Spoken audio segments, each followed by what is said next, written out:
झारखंड का सबसे बड़ा घोटाला पार्ट 1 आप देख चुके हैं। मैं याद दिला दूं आपको कि पार्ट 1 में हमने आपको दिखाया कि एक आईएफएस अधिकारी थे जो कि हजारीबाग में पोस्टेड थे। नाम है आरएन मिश्रा, रविंद्रनाथ मिश्रा। रविंद्रनाथ मिश्रा मार्च 2022 में एक रिपोर्ट बनाते हैं, जिस रिपोर्ट में वो लिखते हैं कि हजारीबाग के बड़गा गांव में अवैध खनन के लिए जब जिम्मेदारी की बात आती है, वन भूमि पर अवैध खनन, नदियों को खा जाना अवैध खनन के द्वारा, इन सब पर एक रिपोर्ट तैयार करते हैं। अपनी रिपोर्ट में वो 3 लोगों को जिम्मेदार ठहराते हैं कि भाई ये 3 लोगों को जिम्मेदार समझा जा सकता है मार्च की रिपोर्ट में। और 4 पॉइंट वो तैयार 3 पॉइंट तैयार करते हैं। 3 पॉइंट वो तैयार करते हैं कि इन 3 पॉइंट के आधार पर कार्रवाई की अनुशंसा की जा सकती है।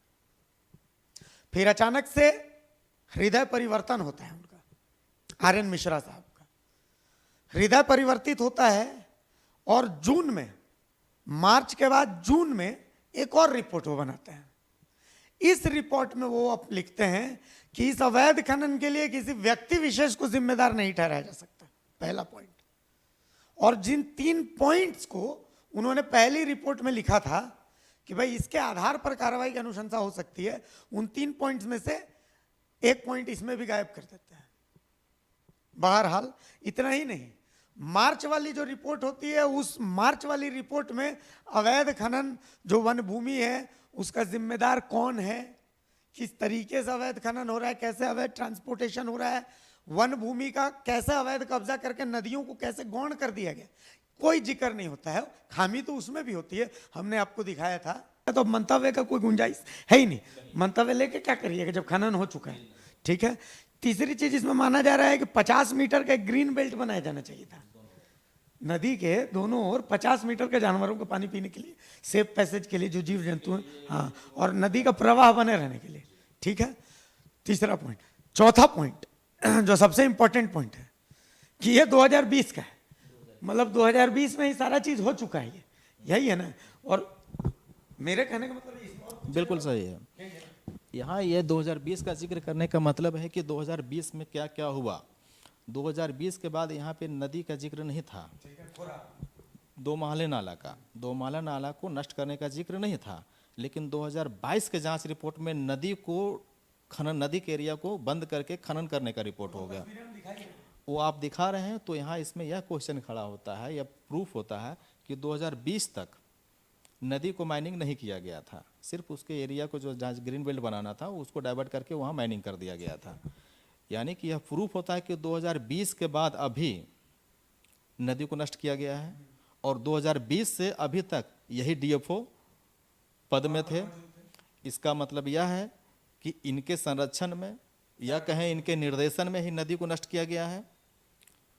और जब इतना नष्ट किया गया है तो अब तक डीएफओ के द्वारा किसी भी वन अधिकारी पर कोई रिपोर्ट नहीं किया गया है, ना जिम्मेदार ठहराया गया। क्यों?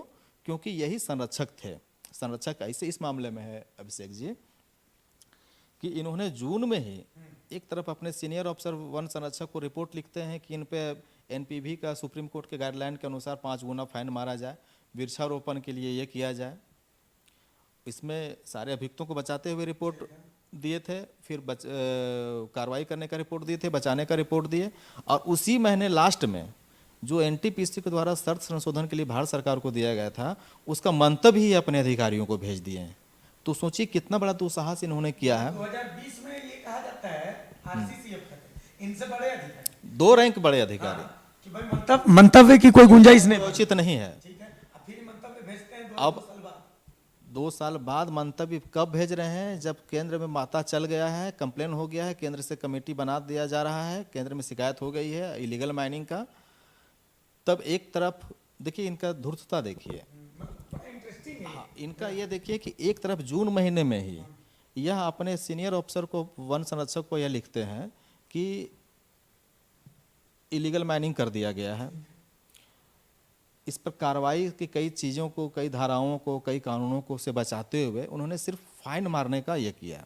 अनुशंसा किया और उसी फाइन मारने की अनुशंसा किया। और दूसरी तरफ उसी महीने के लास्ट में इन्होंने जो 2 साल पहले इनके सीनियर अथॉरिटी, 2 रैंक का सीनियर अथॉरिटी ने मंतव्य देने से मना कर दिया क्योंकि उस समय डाइवर्ट हो चुका था।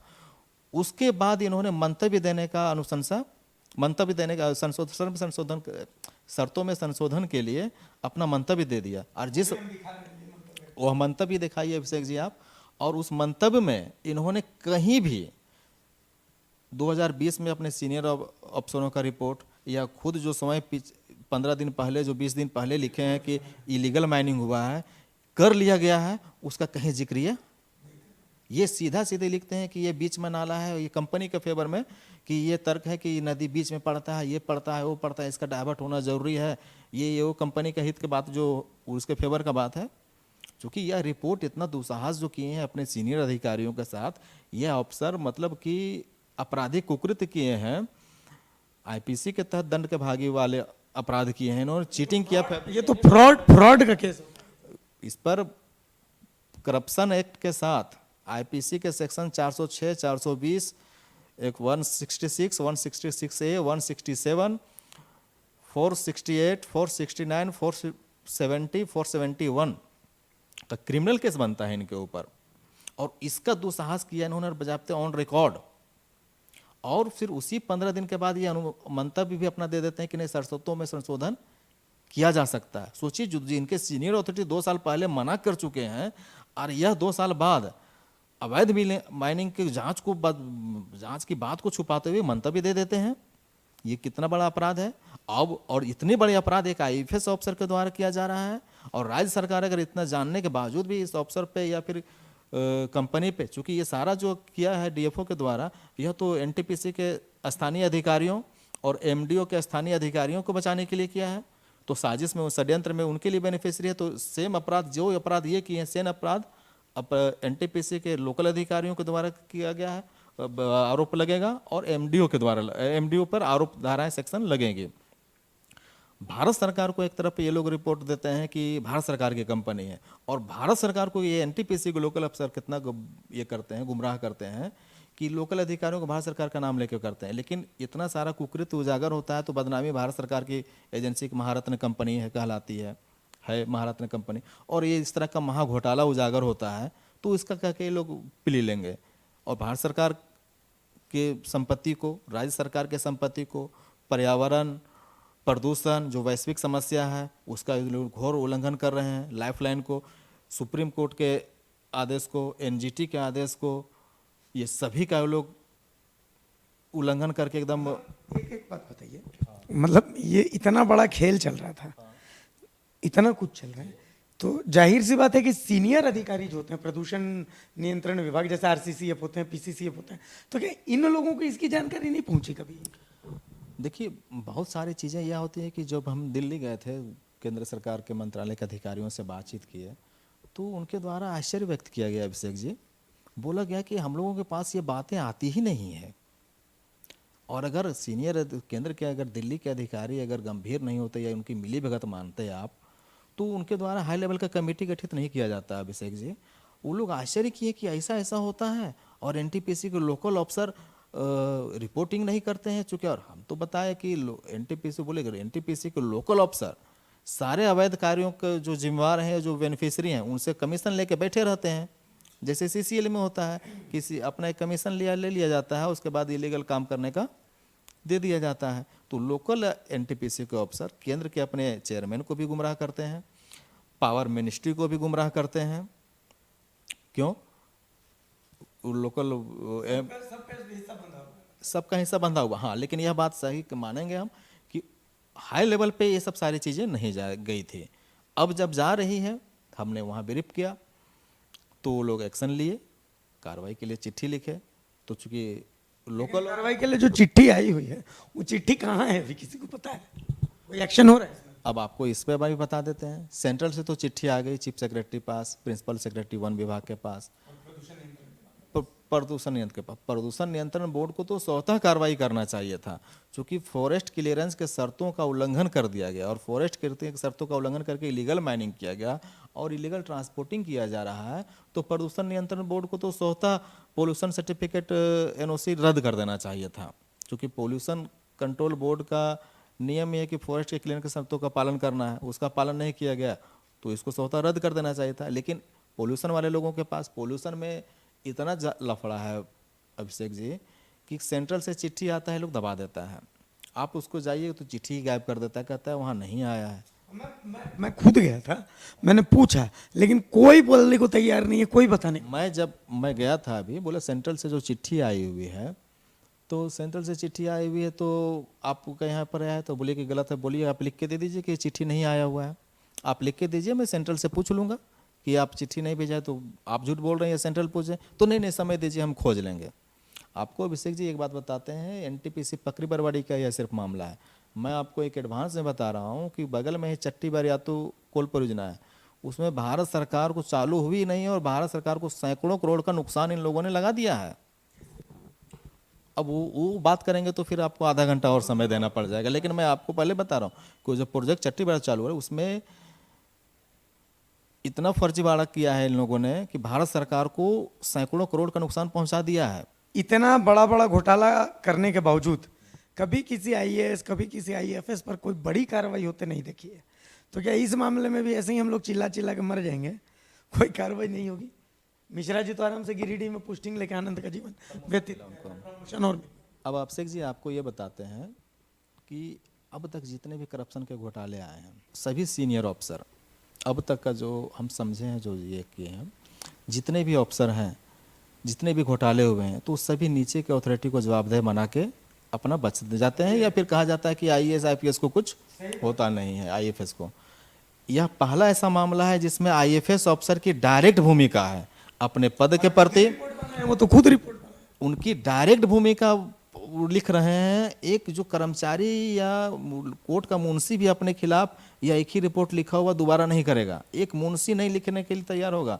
और यह पहला खुलासा है अभिषेक जी कि एक आईएफएस ऑफिसर के द्वारा इस तरह का 2 रिपोर्ट अपने विभाग के साथ धोखाधड़ी करना, इलीगल माइनिंग के आरोपियों के पक्ष में एक नौकरी की परवाह करके आपराधिक मुकदमे हो सकते हैं, अपनी बदनामी के परवाह ताक पे रखते हुए, इज्जत का, प्रतिष्ठा, नैतिकता का रखते हुए, यह पहला ऐसा रिपोर्ट है जो जिसमें डायरेक्ट आईएफएस ऑफिसर इन्वॉल्व हैं, संरक्षक हैं। अगर आईएफएस ने ऐसा किया है तो इसका मतलब पीछे में जुगाड़ भी बहुत मजबूत होगा तभी तो। आपको तो ये बता रहे हैं कि आईएफएस ऑफिसर के अपराध कितना बड़ा किया है इन्होंने, ये तो एक्सप्लेनेशन हो चुका है। यह क्यों किया है, इनको क्या सिक्योरिटी मिला हुआ होगा जो एक नौकरी तक की और अपने मान सम्मान की और अपने कानूनी पचड़े में फंसने तक के दांव पे लगा दिए ये।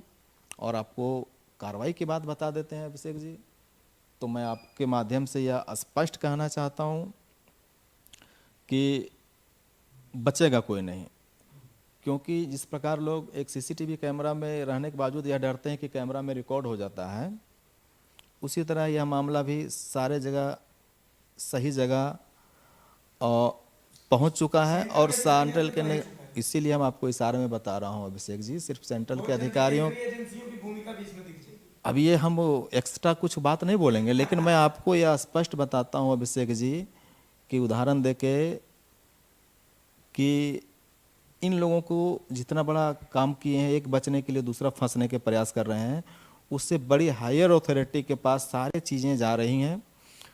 कई इनको जितना अपराध करने वाले लोग जितने ताकतवर हैं, उस पर कार्रवाई करने वाले उससे बड़े ताकतवर लोगों का निगाह पड़ा हुआ है। मैं सिर्फ एक माध्यम हूँ कि मेरे नाम पे खुलासा हो रहा है, सारी चीज़ें जा रही है और कई जगह जा रहे हैं। कहाँ कहाँ जाएंगे, लोकायुक्त में जाएंगे, ह्यूमन राइट्स में जाएंगे, एनजीटी में जाएंगे, पीएमओ में जाएंगे, सीबीआई में जाएंगे, ईडी में जाएंगे, कहाँ नहीं जाएंगे। और इस सभी विभागों के अंतर्गत इतना तरह के डिपार्टमेंट का है, और जो दिल्ली से मॉनिटरिंग हो रहा है वो सारे एंगल को देखते हुए मॉनिटरिंग कर रहे हैं। मैं सिर्फ एक माध्यम हूं, और आप निश्चिंत रहें कि अगर राज्य सरकार समय रहते कार्रवाई नहीं करती है तो बाद में जो आएगी ये पूरे गवर्नमेंट के लिए किरकिरी का सबब बनेगा। और इससे बड़ा घोटाला डायरेक्ट आईएफएस, एक मुंशी टाइप का एक पॉकेट मार टाइप का जो रिपोर्ट, मतलब कुल कुल मिला करके एक ये चुनौती भी है। चुनौती ये है कि या तो आप एक्शन ले लीजिए, आप एक्शन लीजिएगा तो आपकी इज्जत कम से कम बचेगी, और नहीं लीजिएगा तो फिर सेंट्रल एजेंसियों की तो एंट्री होनी होनी। देखिए राज्य सरकार के लिए यहाँ पे है अभिषेक जी कि अगर ये इतना बड़ा खुलासा, इतनी बड़ी शिकायतें हो रही है तो कार्रवाई करने का तो केंद्र सरकार तो केस मुकदमा या अपने विभाग के अफसरों पे तो केंद्र नहीं कर सकती है। केंद्र सरकार, सुप्रीम कोर्ट की नज़र नहीं, सुप्रीम कोर्ट का जो गाइडलाइन है इसमें, जो आरसीसीएफ का रिपोर्ट है 2020 का, कि सार्वजनिक स्थलों को, नदी को, तालाबों को इंक्रोचमेंट नहीं करना है, और वो वाइल्ड रहती है, लाइफ लाइन है। और एनजीटी और सुप्रीम कोर्ट का जो स्पष्ट ऑर्डर है कि उसको नष्ट किसी भी कीमत में नहीं करना है, तो सुप्रीम कोर्ट में जैसे ही यह मामला जाएगा तो क्या सुप्रीम कोर्ट कह देगा कि ये आरएन मिश्रा के लिए या एनटीपीसी या एमडीओ के लिए ये शर्त हम जो पूर्व में ऑर्डर जारी किए हैं उसको अमेंडमेंट कर दे, सुप्रीम कोर्ट अपने ही ऑर्डर को खारिज कर देगा? या एनजीटी खुद ढंग से जांच हो जाए। लोग घोटालों को लेकर के मधु कोड़ा का जिक्र करते हैं, चारा घोटाला, पशुपालन घोटाला, अभी साहेबगंज वाहेबगंज ये सब का जिक्र करते हैं, लेकिन अगर ढंग से जांच हो जाती है सब घोटाला का कान। अभिषेक जी ऑलरेडी जांच हो चुकी है। यह अभी आप जिक्र कर रहे हैं 100 एकड़ का, राज्य सरकार के लिए शर्मिंदगी की बात होगी, चूंकि राज्य सरकार ने, डीएफओ ने यह बचाते हुए 100 एकड़ का जिक्र किया है। केंद्र ने एक साइट विजिट करवा लिया है। छुपे छुपे सारा चीज हो चुका है। देखिए जब स्टेट का एजेंसी गड़बड़ी कर रहा है, स्टेट का एजेंसी होल्डर कर रहा है, तो सेंट्रल वाला तो ईमानदार है, और सेंट्रल वाले ईमानदार हैं तो अपने स्तर से वेरिफिकेशन करवाएं, साइट विजिट करवाएं। उस विजिट में इससे कई गुना ज़्यादा का रिपोर्ट हो गया है, वह रिपोर्ट मिल चुकी है, और इच्छा अगर आपकी होगी तो उस रिपोर्ट का भी प्रदर्शन आप कर दीजिएगा। और यह कहीं से नहीं कह सकते हैं कि इन लोगों को केंद्र से संरक्षण मिल रहा है। केंद्र में ये लोग छुपाते हैं बात, केंद्र में ये लोग गुमराह करते हैं आपको। और फिर पावर मिनिस्ट्री को इन लोगों ने, जो हमने कंप्लेन किया था पावर सीवीसी को, सेंट्रल विजिलेंस कमीशन को, सेंट्रल विजिलेंस कमीशन ने पावर मिनिस्ट्री से जवाब मांगा, पावर मिनिस्ट्री ने एनटीपीसी के एमडी को मांगा जवाब। इन्होंने, बताइए, एक बच्चा इतनी छिछोला रिपोर्ट दिया है रिजवाइंडर कि केस हुआ है यहाँ, और वहाँ का केस का प्ली ले रहे हैं, केस कह रहे हैं कि उसका आदेश नहीं है, उसका ये मतलब कहने का मतलब है कि तेरी में बचकाना रिपोर्ट दिए हैं। और जब उसी रिपोर्ट को चैलेंज कर दिया गया कि नहीं ये गलत कार्य किया जा रहा है, और अगर पावर मिनिस्ट्री इस रिपोर्ट को, एनटीपीसी की रिपोर्ट को मानती है, तो यह माना जाएगा कि पावर मंत्रालय भी उसके अवैध कृत्यों में संलिप्त है। मैंने उन्हें डायरेक्ट लीगल नोटिस दिया है पावर मंत्रालय को, पावर मंत्रालय उसका अनुसंधान कर रहा है, पुनः अनुसंधान कर रहा है एनटीपीसी की रिपोर्ट को। डॉक्यूमेंट्री रिपोर्ट मैंने दिया हुआ, और डॉक्यूमेंट्री मैंने चैलेंज किया हूँ उसको। और इसके लिए सिर्फ मैं नहीं हूँ, मेरे लिए दिल्ली, पटना, रांची लॉयर से लेकर के अधिकारियों की टीम लगी हुई है और एक्टिविस्टों की टीम लगी हुई है। इसीलिए मैं कह सकता हूँ दावे के साथ कि इन लोगों का जितना जल्दी हो संभल जाए, नहीं तो हजारीबाग जिला प्रशासन छोड़ दीजिए, राज्य सरकार के लिए भी शर्मिंदगी की बात होगी। अब हम ये धमकी नहीं दे रहे हैं, यह एक सलाह दे रहे हैं कि ये इतने अवैध कार्यों को नैतिकता के तौर पे और कानूनी तौर पे कार्रवाई कर लें तो बेहतर होगा। तो देखिए ये दूसरा एपिसोड हमने आपको दिखा दिया है। दूसरे एपिसोड में हमने आपको दिखा दिया कि कैसे एक अधिकारी, सिस्टम, सरकार सबसे बड़ा हो जाता है, कैसे एक अधिकारी अपने ही सिस्टम को तोड़ देता है, कैसे एक अधिकारी, सिर्फ एक अधिकारी 2 रिपोर्ट तैयार करता है, दोनों रिपोर्ट कॉन्ट्राडिक्टरी, अपने सीनियर अधिकारी के रिपोर्ट के ठेंगा दिखा देता है। सीनियर अधिकारी कहते हैं कि भाई मंतव्य की जरूरत ही नहीं है, अब कहाँ जरूरत है, जब खनन हो गया है तो मंतव्य की जरूरत कहाँ बनती है। लेकिन यहाँ ये कहते हैं कि ना ना ना ना, हम मंतव्य भेज रहे हैं भाई, मंतव्य की जरूरत कैसे नहीं, हम मंतव्य भेजते हैं, ये शर्त संशोधन के मंतव्य को भी भेजते हैं। आप सोच लीजिए किस तरीके से, और उसमें भी ये डेटा छुपा लेते हैं, इसमें भी जो तमाम चीजें हैं वो छिपा लेते हैं, कौन खनन कर रहा है, अवैध खनन कैसे हो रहा है, अवैध खनन वाली कंपनी कौन है, सब कुछ छिप जाता है। तो मतलब अपने विभाग को भी इन्होंने नहीं छोड़ा। हुजूर डायन भी 7 घर छोड़ती है कम से कम, लेकिन एक आईएफएस अधिकारी अगर इतना बड़ा खेल खेल रहा है, भाई हम तो जानते हैं कि दुनिया का सबसे टफेस्ट एग्जाम में से एक एग्जाम होता है जिसको पास करके आदमी आईएफएस बनता है। तो आईएफएस अधिकारी आरएन मिश्रा ने जरूर सोचा होगा कि आने वाले समय में उनका ये गुनाह सामने आ जाएगा, तो उनके भी तो पक्ष मजबूत रहे होंगे कि नहीं इस आधार पर हमने किया है। तो मिश्रा जी को अगर लगता है कि हाँ भाई उनके पास कुछ मजबूत आधार है, तो लाइव 7 टीवी एक ओपन मंच है। आरोप मंटू सोनी जी लगा रहे हैं, इनका पक्ष हमने दिखाया है। आपके जो पक्ष हैं, आपको लगता है कि नहीं इन पॉइंट्स को हमने नहीं दिखाया, तो आपको हम ऐसे ही इसी शिद्दत के साथ आपका भी इंटरव्यू दिखाएंगे। लेकिन झारखंड का सबसे बड़ा घोटाला पार्ट 2 आज दिखाया, पार्ट 3 भी आपके सामने लेके आएंगे। इस पार्ट 3 में भी बहुत बड़ा खुलासा होगा, ऐसा खुलासा जो रांची से लेकर दिल्ली तक को हिलाएगा। लेकिन फिलहाल लाइव 7 टीवी में मुझे इजाजत दीजिए। नमस्कार, जोहार।